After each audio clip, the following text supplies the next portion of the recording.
What it is, guys, this your boy King Mike D Games, and today, as you can see by the title, I'm coming with a very interesting topic: stereotypical video games. Now, I've been playing video games for a very long time, and I didn't really pay attention to it until now. Of course, I'm an adult now, and I pay attention more. But there were so many games that I played or I've seen when I was coming up that I was just like, I wasn't paying attention, but now I'm just like, did they really just say that? Or did that really just happen?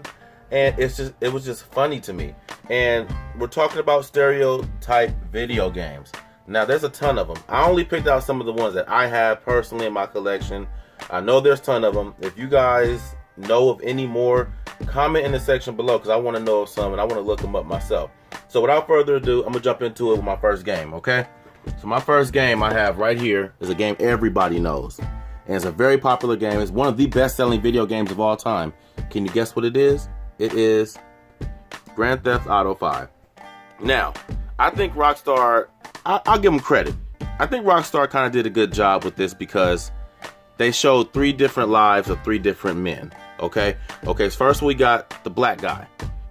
Your average, I hate to say it, stereotypical black guy in the hood, gang member, selling drugs, drinking drugs. It's stereotypical because of course we know not every black guy is like that. Then we have our other guy, Trevor, right there. They tried to paint the picture of him being your typical hillbilly type of guy who's very, I guess you could say, nasty, inbred type, vulgar, just a whole bunch of stereotypical things about Trevor. If you guys have played the game, you know what I'm talking about. And then we have Michael. Michael is the rich white guy who's kind of prissy, kind of, I don't want to say it a know-it-all, but he's well off. Let's put it that way. Him and his family's well off, so he feels he can do whatever he wants. Now, I just thought it was interesting that they created three different lives instead of basically one, because every Grand Theft Auto game, usually there was one main character. But they did a good job, I believe, diversing it. But I'm just like, really? Is that the picture you paint when you see people? It was just very interesting how they did it. But I think they also did it because a lot of controversy. Grand Theft Auto has always been the controversy ever since Grand Theft Auto 3. Let's be real. So I think they tried to move it around, make it different, just so people won't really get on them that bad. But still, also very good game. But I just thought it was very kind of funny. Next game, a game that is probably going to shock you guys that I'm going to even show this game, because you're probably thinking like, how? Here it is right here. NBA 2K17. Now, I've seen this a lot in a lot of basketball games, especially the story mode. Not the regular pick 'em up basketball game when you're using your favorite team. I'm talking about the story mode. Usually these story modes are it's a very urban situation. Let's be real. About a good 80% of the NBA players are black. We know that. But when I played the story mode for NBA 2K17, and I've seen this a lot, it's your typical single black mom raising their son. The father has either died, and I've seen this in a few other basketball games. The father has either died or he's just not there in the child's life. And it was just a trip to me. I'm just like, and you got to think, even if you're probably thinking, okay, well, you can create your own character and he can be white. True enough. But still, they go with the same storyline. How many? It's not too many. It's not common to see that really in in any other community but a black community, where either the father's not there, the father has died, has got murdered, or something crazy has happened to him. So I just thought that was really weird how they were still running with that. Because every time when I was playing this game, I played it a lot last year. Just a lot of the dialogue in the story, I'm just like, what? And then the mother ends up really liking the coach. Like they're going out on dates like with the son's coach. Now this is the game, this is the story mode. So I'm just like, what? Like, how does this even, I don't even know. It's just really weird. But there it is, NBA 2K17. Next game, we're gonna jump right back into the As a matter of fact, I'm going to say this. These next few games I'm going to show, this is the interesting part. These next few games I'm going to show all came out around the same time. What I mean by that, they came out between 2005 and 2006, and it's not a coincidence. So let's bring up my first game right here. Let's bring up Saints Row. Now, if anybody has ever played Saints Row, you know it's a knockoff of GTA, okay? It's a knockoff of GTA, and the graphics are not as good, but there are so many stereotypical phrases in this game. It's ridiculous. Like, everybody in urban cities are thugs. Let's look at the cover. Let's look at the cover for a minute.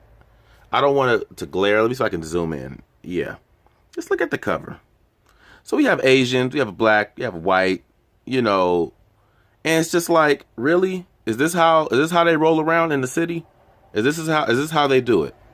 It's just ridiculous. It's just like I said, they're trying to get away from individual, you know, stereotyping, but it's like as a whole, the way they group it in the story modes. You know, you're robbing banks, you're in a gang, and it's just like, why? I mean, don't get me wrong, I love games like this, but you got to think, a lot of parents, when they're buying these games for their children, they don't really know. Because I've been in GameStop before when a mother's about to buy a child an M game, they'll be like, oh, by the way, ma'am, this game's rated M for language, cursing, nudity, blah, blah, blah. The parents are like, okay, yeah, I'll get it, whatever. And it's just like they're not knowing the type of games they're picking up. And there's a lot of they say a lot of crazy things in this game too as well. It's just a lot of random stuff. So another really stereotypical game. If you guys have played Saints Row, you know what I'm talking about. Fun nonetheless, yes. Because Saints Row 1 was actually my favorite game at one point. I remember when this first came out, I bought it back in like 06. But yeah, man, another stereotypical game. Another game I'm going to go into comes from right here. 50 Cent Bulletproof. Now, I'm not sure if you guys know the story of 50 Cent. Of course, they say, you know, he got shot like 9 times, you know, in front of his grandmother's house, you know, and he almost died and whatnot. But this game shows him, you know, he's shooting at cops. He's shooting at, you know, these thugs, these other guys. He's just blasting away. Now, this is a favorite game of mine, actually. It doesn't hold up really today, but his other game is called 50 Cent Blood on the Sand. It's my favorite one, actually.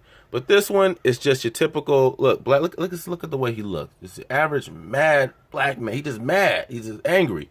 But it's just like, it's crazy because this came out, I believe, in 05. This came out in 06. This game, I think, spawned the rest of the games I'm going to show you, because they came out after. I think they came out, all of these other games I'm about to show you came out after this game. So this game came out, and the other games I'm going to show you, they all started to roll out around the same time. And I think a lot of the video game companies, they do this a lot. When something's working, they like to go with it. Like, when first-person shooters came out, they started rolling with it a lot. Medal of Honor, Call of Duty, Halo, a whole bunch of them. They're still trying to go back to that now, I think. Back to the first-person shooter. So whatever works, roll with it. And you guys got to remember, hip-hop, this is what I want to say, this is the last time hip-hop was really on top of the game. Back in 05, 06, and then after that, it just went straight down every year since. And it's still kind of down right now to me. It's been down ever since this era of, I guess you could say, hip-hop. Everybody knows I'm a hip-hop fan. So if you guys played this game, you know exactly what I'm talking about. If not, look it up on YouTube. Just look at the trailer. Look at the trailer of these games that I'm saying, and you'll see it for yourself. It's all in the trailer. Okay, so let's move along to the next game. Another game, what everybody's probably all-time favorite, and everybody has played this game or has at least seen someone play it. It is Grand Theft Auto San Andreas. Now, there's a ton of stereotype. It's a ton of stuff. Of course, we got your gangs. Let's look at the cover. You got your gangs.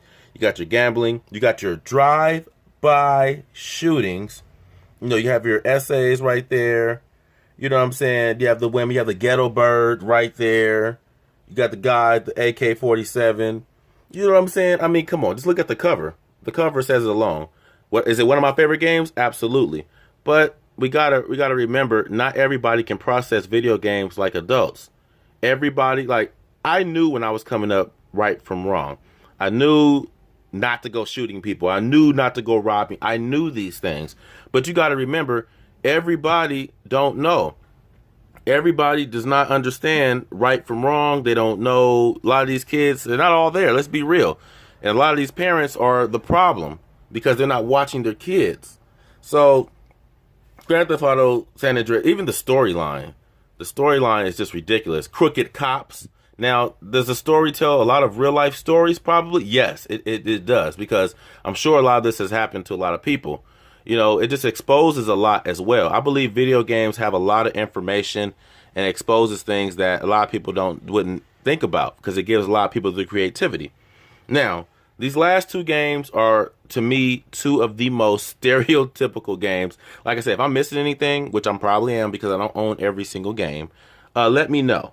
One other notable mention I did not put up here is Grand Theft Auto 4. You have your, that's the one with Nico Bellic.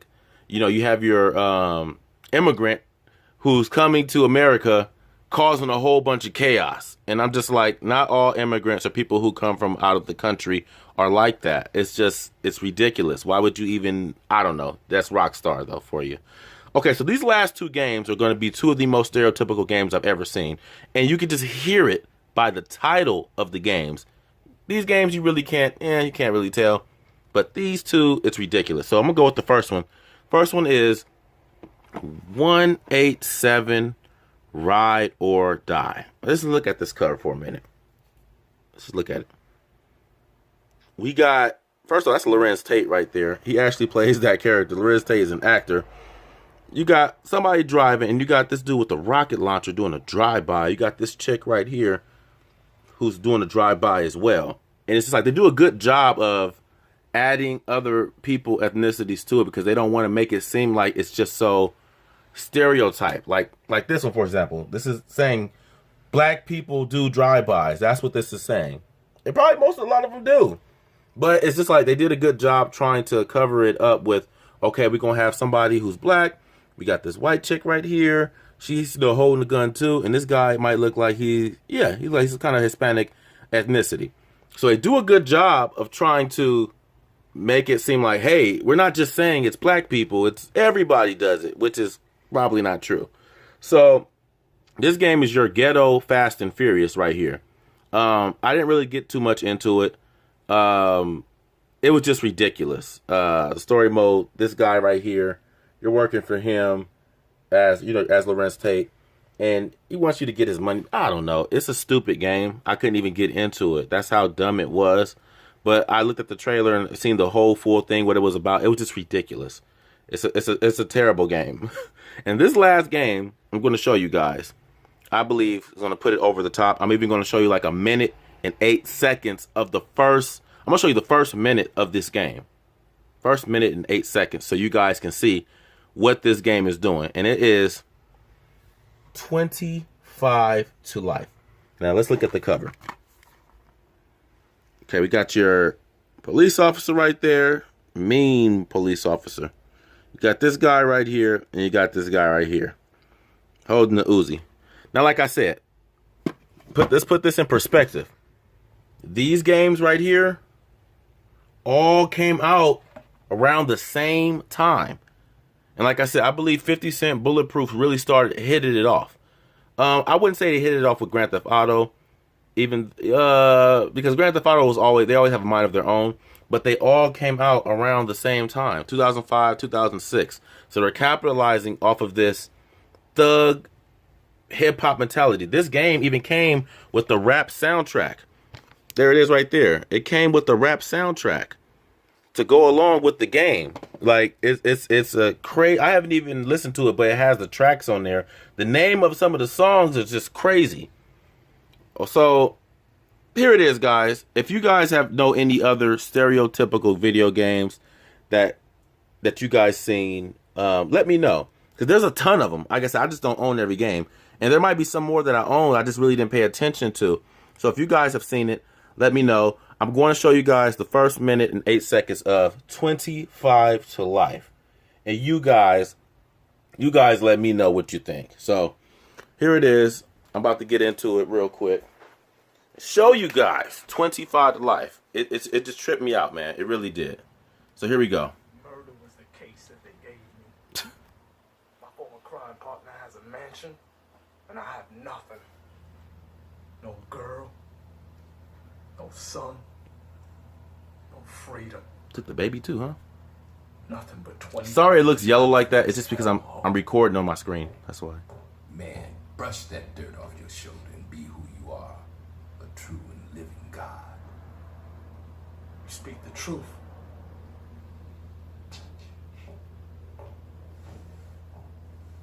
Lights out.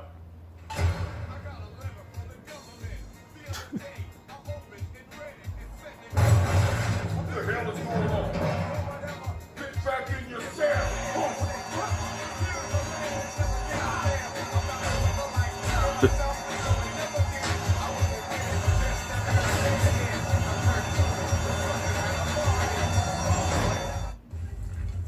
Okay, now watch this. This is the first mission. Look at that. Did you guys see that?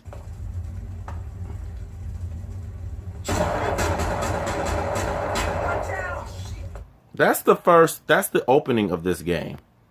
Look, the guard dropped the key card. They want you, of course, to steal the key card and get out of jail. That's all I'm gonna show you guys. Man, if I get me a well, I'm going to get one. Capture card. I want to play some of this. I think it's funny. But there it is, guys. Let me know your thoughts, your opinions, how you feel about it. Leave a comment below. Like, comment, subscribe. Peace out, guys. Until next time.